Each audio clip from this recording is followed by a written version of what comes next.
So Out of the Sun gave me an opportunity to address a subject which has been in my mind for some years, which is the growing preoccupation with our place in the universe at its ultimate level, and what exactly we are, and what exactly the universe is. There's been a whole industry of books published on this subject, and some of them have promised that the average reader can easily grasp the details of quantum physics without any grounding in the subject.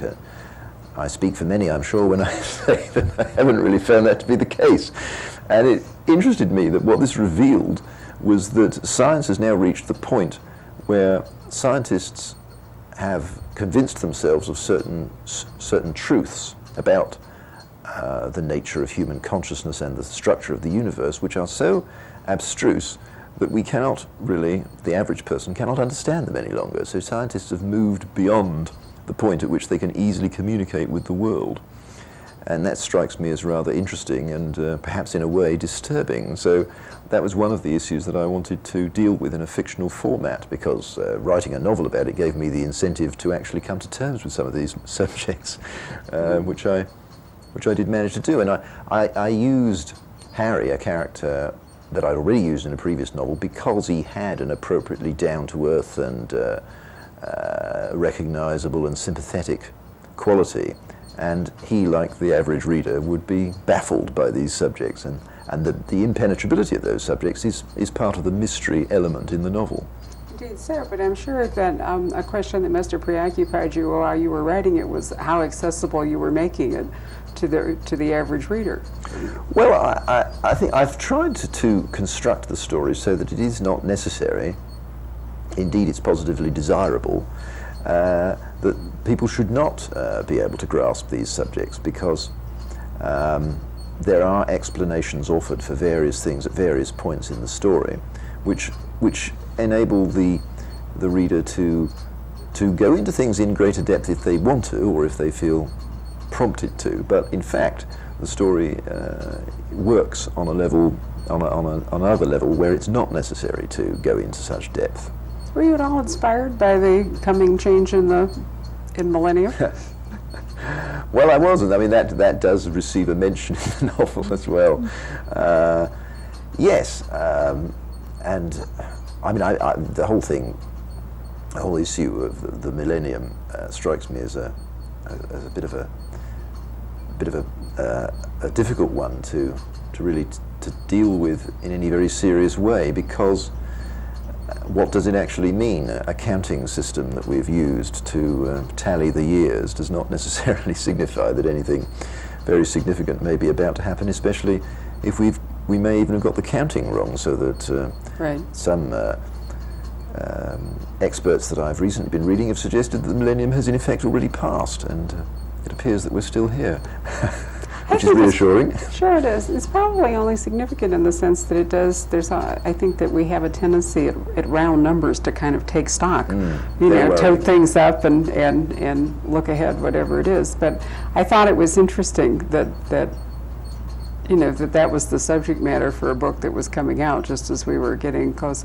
I was also thinking for some, because of the end of some things, like the Hong Kong transfer, for example, that there have been some major rollovers in situations that we have been accustomed to seeing in one way that are suddenly, and everybody's sort of wondering, what does that mean? What will happen? There's a lot of, not guessing, but a need to predict. Maybe just as human beings, we need to have some certainty that's denied us a little bit right now. I think all of those things fed into the story that I created for Out of the Sun. And certainly it's the first novel of mine in which I have addressed what you might call a contemporary issue, because it was sufficiently interesting to me to do that. And I enjoyed the opportunity it gave me to deal with some really up-to-the-minute and possibly ahead-of-the-minute scientific subjects. Indeed, but while we're talking about that, I guess we can't lose track, too, of the fact that Harry really has to do some internal investigations as well, since Harry, in fact, discovers at the outset of the novel that he has a son previously unknown to him. Well, there again, that is a big change for Harry. So that is a personal mirror of the broader theme. And I'm always looking to invest a story with several different interwoven subjects, and Harry's personal life could be seen to be a bit of a wasteland from many points of view, and the story occurred to me to be a way of exploring his own reaction to suddenly being offered a family that he hasn't previously had. But when he does discover his son is languishing in a hospital in a coma, so he is both offered this family and yet it is withheld from him, and trying to fathom the mystery of why his son David should be in a coma provides him with the incentive to explore the mystery that lies behind it.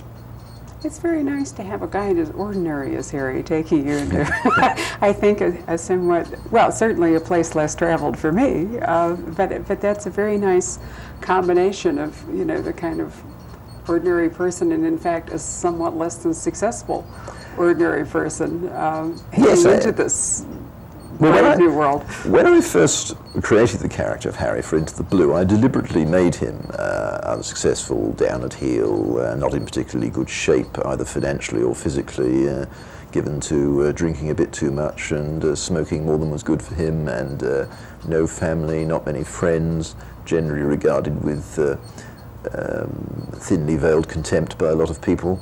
I did all of that because for the purposes of that first book, Into the Blue, I wanted that to be the character who was going to show that when you have very little to lose, it's surprising what you can achieve. Somewhat to my surprise, he became a favourite character of many readers, and indeed a favourite character of mine, which was one of the reasons for returning to him. And I've puzzled over why that is, really. I think it's because it's all of us have at one time or another made mistakes in our lives and not achieved things that we thought we should have achieved.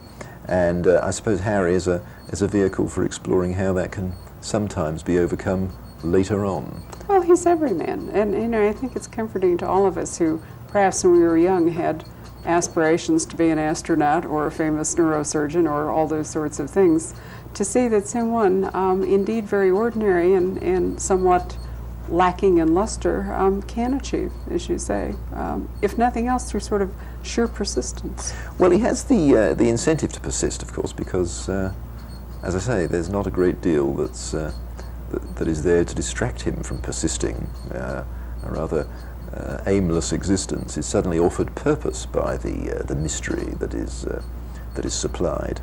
I used to be addicted to the Palliser novels when they were being televised, and there's a wonderful line that Sir Derek Jacobi, when he was Lord Fawn, was a rather inept character in that. And I always remember his rather forceful mother turning to him and saying at one point, "You may be deficient in charm, Frederick, but it's wonderful what sheer persistence will do." Which I've always liked, and I think readers, don't you think, sort of root for or can identify with somebody like Harry who isn't a superhero?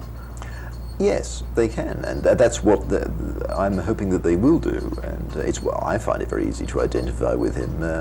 I always know exactly how he will react in any particular situation.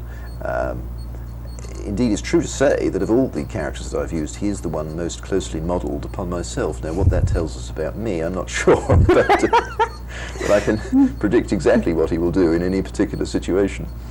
I was wandering about in some critical commentary about suspense and Gothic novels today for another purpose, and reflecting on some of the trappings, you know, the wonderful mansion, the mad monk, the monastery, the lost heir, the missing will, the fabulous jewel, the subterranean passage, you know, all those sort of the ghost and the specter and those glorious cliches. And of course, very often that does mean that a Gothic story or a suspense story does look backwards a bit. It has that antiquarian flavor. But the lady who wrote the book that I was looking at made a comment, which I'm going to read because I'm not clever enough to have memorized it, but I liked it a lot, and I thought the end of it said something about the way I feel, at least, about your books.